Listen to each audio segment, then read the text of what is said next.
YouTube or Twitter. So as viewers, as you're dropping in questions, Jeremy at some point will move over to audience questions and hopefully cover that. Awesome. Sounds great. Super. So I think we'll just go right into it. This is already day 4, and we're super excited to host Jeremy Kopek today. He's the co-founder of a breakout online furniture retailer called Noa Home, and I'm sure folks in Canada have already heard about it. Not just Canada, actually. Today, Noa Homes across Singapore, Australia, UK, soon hoping to get into US too. And Jeremy co-founded Noa Home with his friend back in 2016 spring in Singapore. And as you already know, it's across multiple regions today. Interestingly, Noa has more than a decade of experience in furniture retail. He was heading strategy, marketing, and product at StructTube, right? And I think the most interesting part of his experience for me was that this whole time he spent building a huge network of 100+ manufacturers across South Asia, China, India, Vietnam, and even had an office based out of China. So welcome, Jeremy. We're super excited to host you here, and I think tons of learning for us today. Likewise, I'm really happy to be here. Awesome. So I'll segue into, I think, the first natural question that everybody would have, from private equity to being, a founder of a brand, of a retail brand. So tell us a bit about the inspiration. The name itself comes from your son. So tell us a walkthrough a little bit about your experience before Noa and the inspiration that got you started on it. Sure. So as you alluded to, prior to Noa, I spent a bulk of my career building and growing what today is one of Canada's largest furniture retailers. I had that great privilege of learning a lot, whether it was strategy, marketing, and ultimately the furniture industry, which I fell in love with. Yeah. And at that time, I managed over about 100 factories around the world. And I really started to appreciate, the heritage of craftsmanship from India to, Vietnam, China, Portugal, and beyond. And, as I progressed in my career in 2016, a few things happened in my life personally. One was I was based in Asia most of the time, doing sourcing for my previous, position. And my father grew ill. So my father was diagnosed with stage 4 cancer. And that very same month, my wife and I welcomed our first child, and we named him Noah. The name itself means to provide comfort. And it was something that my family needed more than ever. And so we felt that it was, it was timely, if we could put it that way. And at the same time, I had also met my partner, JC, and we had been talking about, DTC and some of the verticals that were at the final frontier of innovation. So, in 2016, we were seeing, Warby Parker, Dollar Shave Club, Away, Glossier, and others.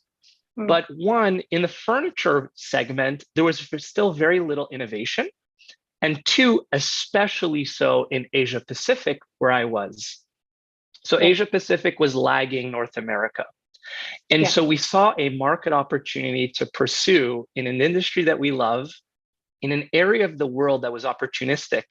And so my partner and I, with $50,000, decided to launch Noa Home and leverage some of the contacts that I had built over 20 years and bring, an innovative spin to the customer experience in furniture. So that's, at a very high level, the inception story. Yeah. And when you started, you're so right, like 2015, 16, D2C, online retail, I think it was more about large marketplaces, which were more competing on price in APAC at that point in time, right? It was more that perspective rather than experience. And people were hungry for good experiences online, to be honest. I came back to APAC about 2013, 14, and I was working in Atlanta, came back, and I remember that D2C brands, huge breaking out in the States, and back in Asia, it's still something that was like a missing gap. So how did you, considering that in just a very short amount of time you move, it's not just Singapore, but it's in so many different places now. So walk us through a little bit about the first year and a half. Was it a very conscious decision to, from very early on, think about a multi-country approach, or was Singapore, or specifically Australia, Singapore was your base? How did you think about it in the early days? Yeah, so our thesis was, how do we approach an opportune market, i.e. Singapore, with a compelling product, so a hero product that would have traction rapidly. So a few important things to mention. Obviously, D2C in Asia Pacific was lagging. Acquisition costs were about 60% cheaper than in North America. So it was very opportune to pursue that opportunity there. Now, what we did is, I mentioned our vendor relationships. So we had no minimum quantities. So we were able to put through small sample orders, ship them to Singapore within a week or 2 weeks time, publish them to our WooCommerce platform, and immediately start to test traction. So with very little capital and time and resources, we were able to validate, the design, the price point, the experience. And Singapore is, very, the density of population is there. It's English speaking. And in Asia Pacific, e-commerce has been growing at a rapid pace throughout the last, 5 to 8 years. So we began in Singapore, found incredible traction, and tried to figure out what are similar markets to Singapore that have, the same market conditions. Australia fit the bill. So Singapore and Australia in our first year generated $1 million of revenue. And it was just my partner and I managing everything from photo shoots, product design, forecast and planning, digital advertising, and beyond. But really, we capitalized on, like most modern day D2C companies still do to this day, Facebook, Google, and traffic acquisition are top of mind. And at the time, the cost of doing so in Asia Pacific was extremely accessible. And that was basically the reason why we pursued those two markets to begin with. No, totally makes sense. And interesting thing that you mentioned was some of the strategies that worked out for you, which was CAC was low, so you could really leverage FB, Google, etc. What were, if you remember, what were some of the things that you tried and didn't work in the first? Because there's a lot of learning for our audience there too. That's a great question. There's multiple components. So there's product, there's marketing, and then there's operations, I would say. So on the product side, it's for all those in product, it's impossible to have 100%, hit with 100% accuracy when you build an assortment. You're going to have some bombs and you'll have to iterate on that. So in our specific case, it wasn't that entire products or collections didn't necessarily work. That said, what we needed to figure out in those early years was tweaking the firmness, the comfort, the colors, the types of fabrics that resonated at a local level. So to this day, due to, again, these vendor relationships, low quantities that are required, we localize the same design, but for each market. So I'll give you an example. Let's say you see a sofa A at Noa Home. It's identical in visually in Australia and Singapore, but the density of the foam, the size, these are things that we'll tweak on to really resonate with that customer. So in the early years, it was all about iterating on product. So this was really important, and really keeping tabs on a data-driven approach to product iteration. So batch numbers, things like that. On the marketing side, we had to understand the path to purchase for a furniture transaction, one that had, an AOV of well above $800-900. So that was that was important for my partner and I to figure out, is it Facebook, Google at the time? Now there's obviously TikTok and Pinterest and beyond that's far more prevalent than in 2016, 2017. But it was figuring out that the path to purchase is about 7 days on average. And with a 7-day, kind of timeline, we have to figure out the various types of retargeting ads once that initial discovery is made to then bring them closer through that funnel. Hopefully that makes sense. And then on the operation, I think that's sorry, quick question over there. So did you, Jeremy, think about actually setting up your entire attribution funnel and making sure, how much did you invest in actually that? In the early days, I do understand that a lot of teams might not have the muscle to really invest as much in a data infrastructure. So how did you go about it? Any quick highlights on that? Yeah, so from the inception of our business, I built an in-house ERP that would collect all customer data, various types of reporting tools, and effectively our blended return on ad spend or our media efficiency ratio. And this is years ago. And the reason we figured it would be so important is that it's a multi-touch attribution model, especially for furniture, right? So people are, hearing from our brand, discovering our product. We were actually doing a lot of partnerships with other retailers where you could see like store in a store kind of thing. So it was very difficult for us to figure out where the customer is discovering us. And so having our in-house ERP, we were able to have a clearer picture of acquisition, of conversions, of things like that at a blended level. And what we found was we had to test a lot ad creative. Again, because we're selling high AOV products, people are not just buying based on, impulse, whether it's, food and beverage or a small beauty product.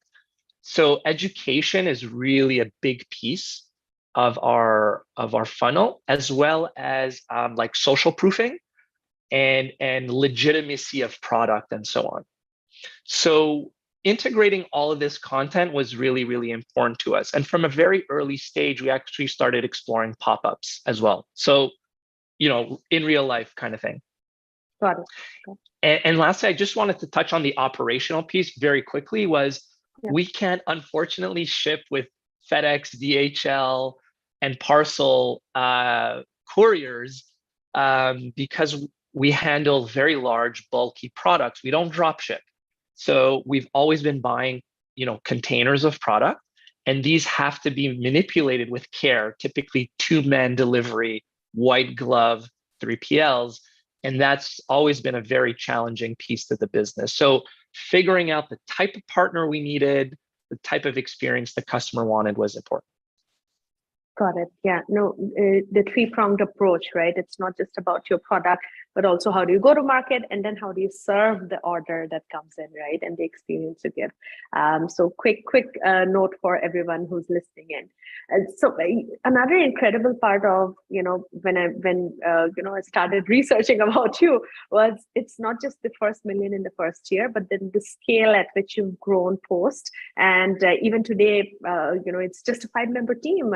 I think, or rather, you grew from 1 million to 22 million with a 5-member team, and that's like an incredible number to think about. So walk us through a little bit about 0 to 1 is hard, but 1 to 10 is where you have to now start not just think about scaling, but also about the infrastructure to scale further beyond, right? And also thinking about your product and the vision and the product lines that you'll bring in a way which will help you reach those goals. So walk us through that part of the journey now, your 1 to 10 and then beyond. Yeah, so for your audience, just a quick trajectory of Noa Home. We sold 1 million in our first year, and then 3 7, 13, and then 23 million last year. And to this day, and as you mentioned, we're still only 5 full-time employees. Of course, we have some collaborators that we rely on for a number of things, but we've done this. We like to think of ourselves internally as like Navy SEALs. We're a small band of people who really excel in this industry. A lot of my colleagues, I'm very fortunate to have teammates that come from industry and that have, decade plus careers in this. So we're able to do a lot with very little. 0 to 1 fundamentally was about figuring out PMF. So product market fit, traction. Does this product resonate? Does the price point resonate, the site, and so on? So it's very much about, and nothing I think here will surprise your audience, but doing the things that don't scale. Calling customers. To this day, I remember the name of our first, 20 customers or so, and just really trying to figure out where we missed. I think to this day, it's important to have a pulse, just an idea for your whole audience. We do this at Noa Home. We have an email address called founders@Noa Home. To this day, my partner and I get emails from customers that tell us how we could have earned their business. This is very humbling. And we still do this at our current turnover rate. So I think it's really important to listen and to be open-minded, and especially being geographically dispersed, Singapore, Australia, UK, Canada, you have to be open-minded to the cultures, the way people live. We're coming in someone's home with our product. We need to appreciate how they live. 1 to 10 million was, I would say, harder than 0 to 1 because it was the fastest growing period of the business where it was still just my partner and I. Literally, we made it to about 7, 8 million, and it was still just JC and I. And that was difficult on the basis of just volume.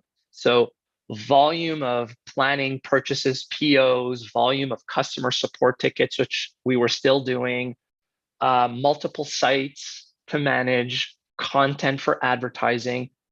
And then we realized that the importance of building a team. So we started integrating great colleagues. And then going into, the 10 to 20 million mark, obviously faced challenges. Lucky for us, it was at the beginning of, arguably some tailwinds from COVID and e-commerce and people shopping for product online during lockdown measures and so on. And then finally, I think once you hit the 15 to 20 million revenue mark, gravity starts to set in where you need more robust accounting, ERPs, warehouse management systems. And in our case, we were naive. One of the questions you asked were, what are some of the things you learned? And, had we listened to accountants and lawyers, we would have never started our business. Now we live in Canada. Why would we start a business in Australia? We were not familiar with the tax obligations of remitting sales tax in all these countries, compliance of product, things of this nature. So I think those were very challenging learnings.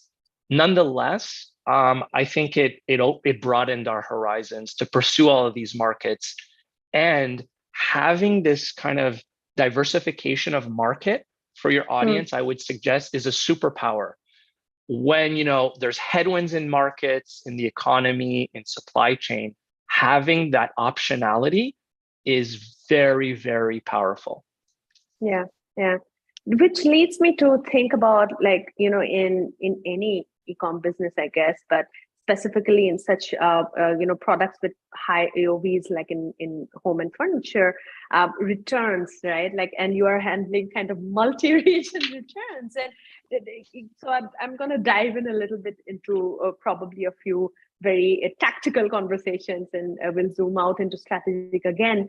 But talk us through a couple of things. One, just the practicality of handling returns, minimizing returns for a business like yours. The second would be, as you're growing now, I'm sure your store and your presence, CAC is not the same as it was when you started. It's shooting off the roof. So how do you think about optimizing on CLV specifically in your segment, right? So these are two, I would say, tactical things that I want you to dive into now. Both extraordinarily good questions. I'll start with, call it product quality, returns, and all that. Yes. So it goes without saying that modern day consumers are looking for a frictionless experience, whether that's free shipping, easy returns, things of that nature. And for a product that's so high touch, where people traditionally want to see and touch and sit on a sofa, or that have an AOV of $900 or $1,000, you really need to innovate on the experience and have a compelling product that's differentiated and people trust. So a few things. Some of the things I'll mention are just fortunate and privilege of having done this for almost 20 years. So working with factories that I've known for so long, I trusted in the product quality. So some of the factories we work with supply RH, Crate and Barrel, IKEA, and beyond. So from a product quality compliance piece, there's absolutely no concern. And this already is, 50, 60% of the equation. The second thing is being data-driven on product returns. Why are customers canceling orders, returning products? Is it size, color, fabric, comfort? And tracking this such that, just to be very specific, nearly all of our products today are on their between 5th and 8th version. So every year we're constantly innovating on fabric, rub count of fabric, color discoloration, things like this, foam densities. And so our defect rate is under 0.8%. So 0.8% in an industry that traditionally has 5 to 6% defect rate. And our returns, credits, discounts is under 10 to 12% in an industry that'll go between 15 and 30%, where like apparel may be a lot higher, for example. And that's how we're able to be so few in our team. And then lastly, we have almost no shrinkage. All returns and reverse logistics, imagine for like sofas, either A, are donated to charities, or B, are repurposed for UGC and various creators, content creators, corporate projects, and things like that. So we're always trying to repurpose our products to folks that are open to it, and really minimizing, returns and reverse logistics. And then on the second piece on, CAC, LTV to CAC, things like this. So our business model is unique. We're not selling deodorant like Native, eyewear like Warby Parker. We don't speak of repeat purchase. We speak of returning customers. We're unit economically profitable nearly on every sale due to a high AOV. Yep. So the question for us is how to build out the AOV and the returning customer percentage by broadening the assortment. So as we've grown into new categories, rugs, bedding, home office, we've seen more products per basket and more customers coming back on the basis of a very positive first experience. So that's how we kind of look at that, that equation, that piece. Wow. Yeah, the numbers speak for itself. I think it shows why you can still manage with a 5-member team at the business size that you are in. Another question that actually, when I was reading about it, you had mentioned something about CRO being very something that's been a little bit of a challenge, right? And as you were talking about this whole CAC LTV piece, and now that you are 20 million plus business, it's not just about the returning customer and increasing your basket sizes, but it's also about optimizing it with the right bundles, etc. Right? So talk us through a little bit about some of your top strategies, experiments in terms of optimizing conversion rates within your store itself. Yeah, so we touched, and this could be, an hours long conversation, absolutely. but very high level. Again, not to be repetitive, but we have to be self-aware of the type of product and AOV that we're working with. So we have to be innovative on, providing comfort, as the name Noa implies. In that funnel, in that experience. So I'll give you some very tangible things that we've done that have helped us. For example, virtual consultations.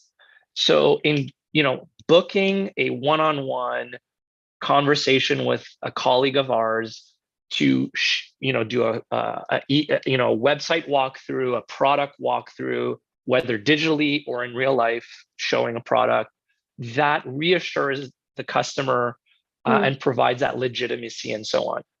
And then there's tactics, like very granular tactics where, we'll have Microsoft Clarity review various recordings of, obviously anonymously, of how customers are browsing our site.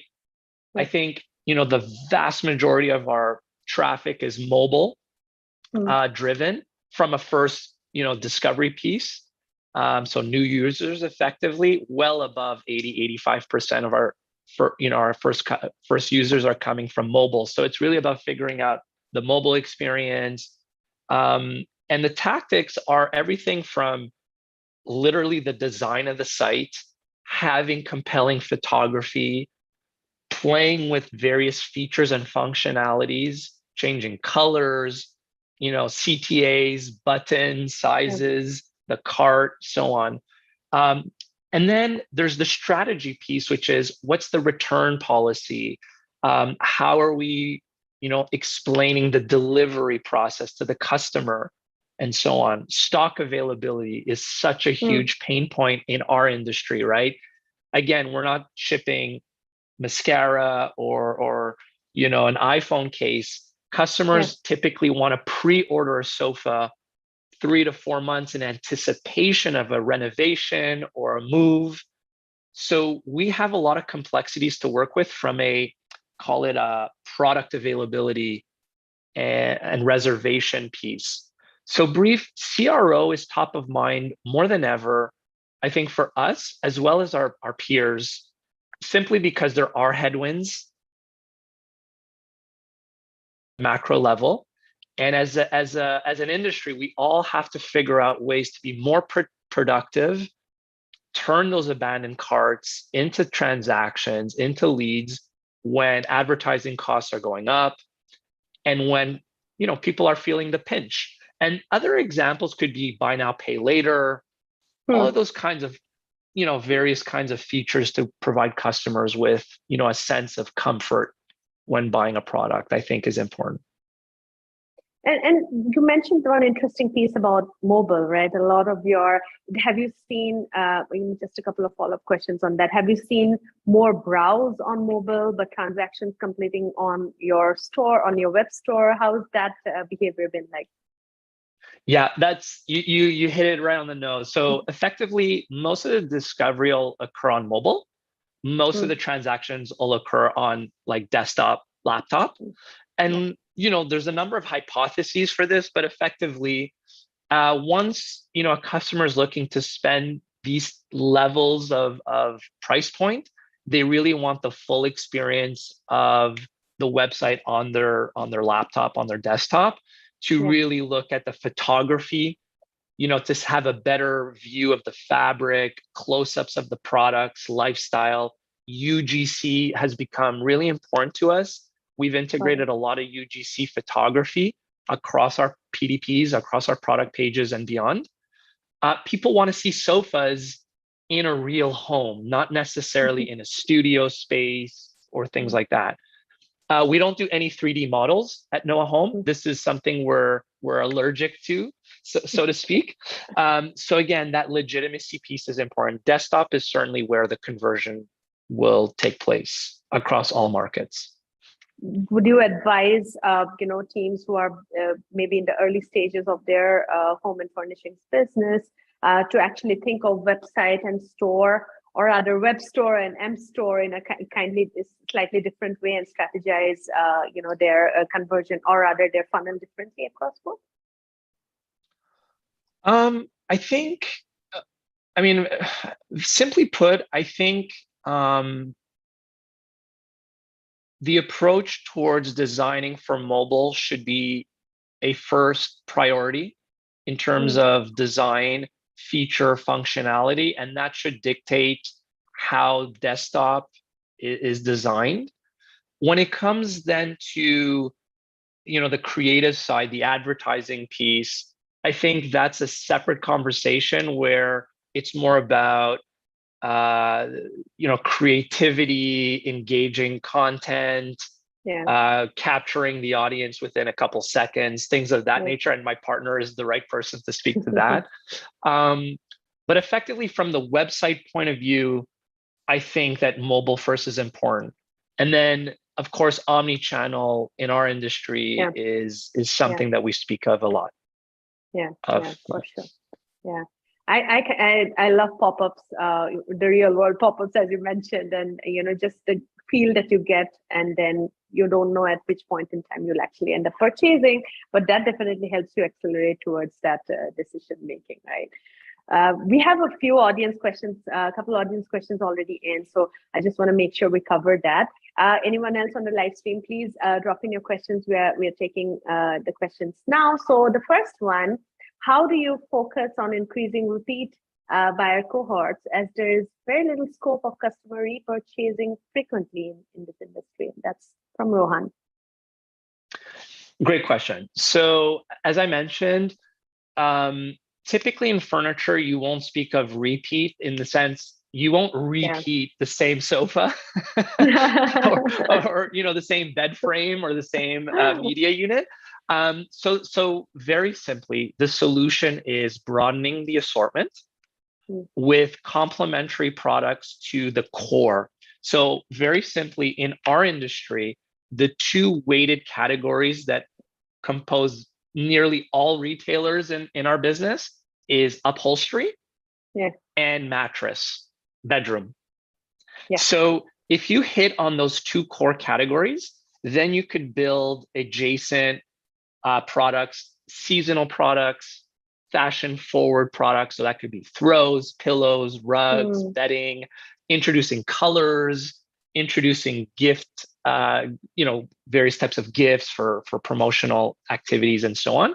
But fundamentally, in the furniture industry, it's broadening the assortment and then trying to hit on lower AOV products. So for us specifically, it's looking at dining room chairs. It's looking at smaller products for the bedroom, things of this nature. That's ultimately the solution where we're driving towards. Yeah, and I think that's where your superpower of the network that you have of manufacturers of the right sources really comes in handy, because you can think about introducing new product lines or complementary product, or even test it out way faster than I'm sure a lot of others in the industry, right? Yeah, and just to make a small kind of footnote to that great question, this is taking the lens of D2C, right? B2C. But there is always a discussion around B2B, and in our vertical, that's typically surrounding interior designers, architects, trade professionals, and hospitality. So various types of developments, home developments, interior design projects, where we do work with designers who will repeat and come back for their various projects. But again, the larger the assortment, the more compelling you are as a brand to those designers, to those corporate clients. Yeah, that's interesting that you mentioned that, because I do see a question around a creator program, so it kind of ties into that. So I'll take that question quickly. Do you have a creator program? Do you incentivize shoppers? And I'll add on to it, industry experts to submit content shoots from inside their home? Yes. So again, UGC I think in virtually every vertical is critical. In ours, as I spoke of earlier, it's important to provide that legitimacy of seeing a product in someone's home. So over the years, we've experimented a lot. Now we're doing a lot of whitelisting, working with brand ambassadors, affiliates, content creators, where they have product. They are incentivized to share, excuse me, to share their experience of a product with with their experience and so on, and really growing those relationships. I think that's been very successful for us. I think it's just a matter of best practices nowadays. Whitelisting and various types of ambassador programs, and exploring. This is very early days, but exploring actual partnerships with designers on product development. This is something that's quite interesting to us that we're looking into. Yeah, that's the bit that I was, alluding to, which is, you mentioning that, hey, designers and interior decorators, etc., architects too, they're all in the industry and they're serving multiple customers throughout the year. So they're kind of like a differentiated approach to repeat customers in a way, right? So it's also product design, but it's also go to market in a way. Are you adding that as a channel today? Yes, I think for us, our thesis has always been to develop timeless products that'll speak to someone in Sydney, Australia, Bangalore, India, Toronto, Ontario, in Canada, or Manchester, UK. So for us, it's to take an approach of who is our global consumer and how do we localize the experience and the product. Of course, that means listening to the customer and listening to designers. I think it's a balance, frankly, and hopefully that makes sense to you guys. I'm sure it does, at least to Barada, who asked the question. He has a second question. What about customer data management and managing your digital relationship with the customer? What kind of tools do you lean into? Yeah, at a very high level, we're using tools like Klaviyo to work on various types of flows. My team manages that. And there's a number of different types of flows that are important to us. As I mentioned, the path to purchase is longer in furniture. So this education piece is important, whether it's, cart abandonment or products they've looked at, products they've purchased, and now we want to kind of showcase, adjacent collections that have come in or categories. So Klaviyo has been very important in that regard. And then we recently implemented a new ERP in December of 2021.